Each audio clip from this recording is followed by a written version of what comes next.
More like rock stars than rising stars, fashion's newest generation was out in force. And no one created more energy and excitement than Alexander Wang. I just jammed out with Alexander Wang, and it was amazing. He's beyond a rock star. He's like a Van Gogh to fashion. This is what fashion should be about. It's about fun, energy, individuality. I love it.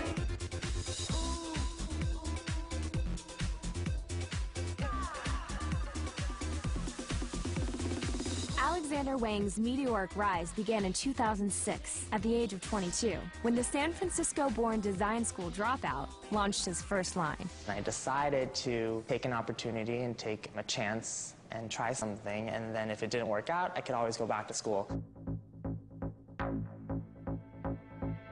His look, described as effortless, sexy, casual cool, was fresh and an immediate hit.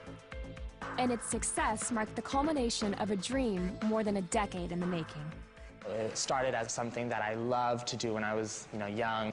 Around 10, 11, I actually made my first pair of pants. They were kind of like a pair of gingerbread man pants, I call them, because they didn't have a center seam, and I wore them to school.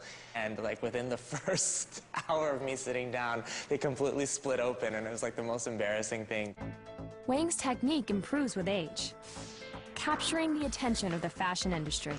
Hi, Anna. How are you? How are things going? Really well. He is a talent that you can sort of recognize almost right away.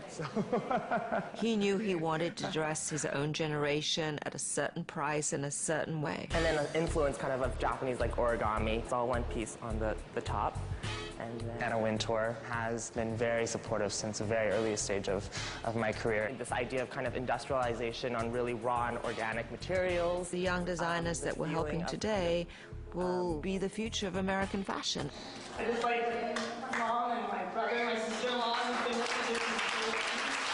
and In fact, Wang got help in 2008 when he won the CFDA Vogue Fashion Fund Award for Emerging Designers, a prize that included a $200,000 business grant and a year-long mentorship program with an industry giant. I was able to have Miss Diane von Furstenberg as my mentor. And that did not mean just giving advice. We actually gave a lot of our company access to our production department, access to our finance department. I was like, wow, anything is possible.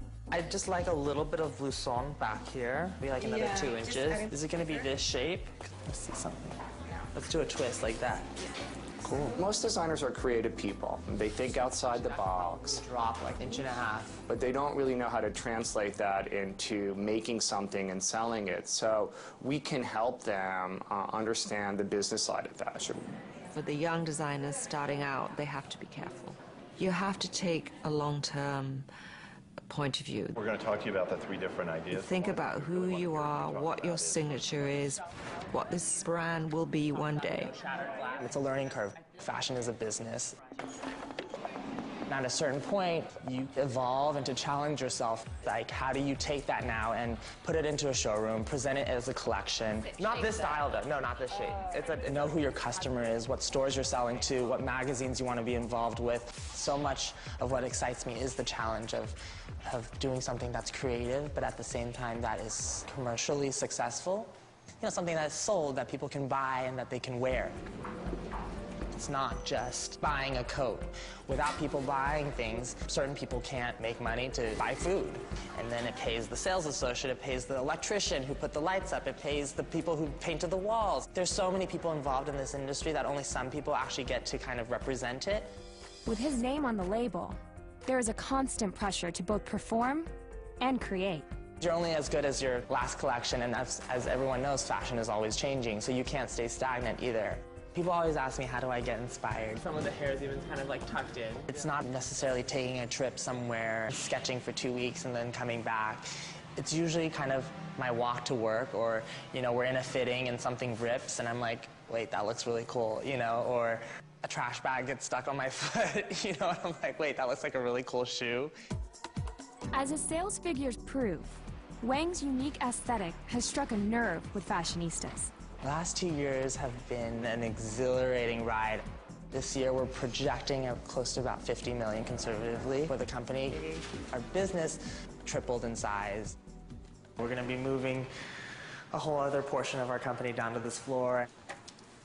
It's exciting, you know, every time we get another floor, I'm always like, man, I can't believe, you know, it's happened so quickly. Emerald, come down more towards Alex. In 2010, the hot young designer found himself nominated for two of the industry's highest honors, the CFDA Fashion Award for Women's Wear Designer of the Year and the Swarovski Award for Accessory Design. The winner of the Swarovski Award for Accessory Design goes to Alexander Wang. This award goes to everyone that I work with. The reality of this business is that you can make it whatever you really want it to be. Alex is just a smart, talented kid that's got a great business. When you're feeling something so passionately, you aren't able to turn it off. And it's really an incredible success story. I'm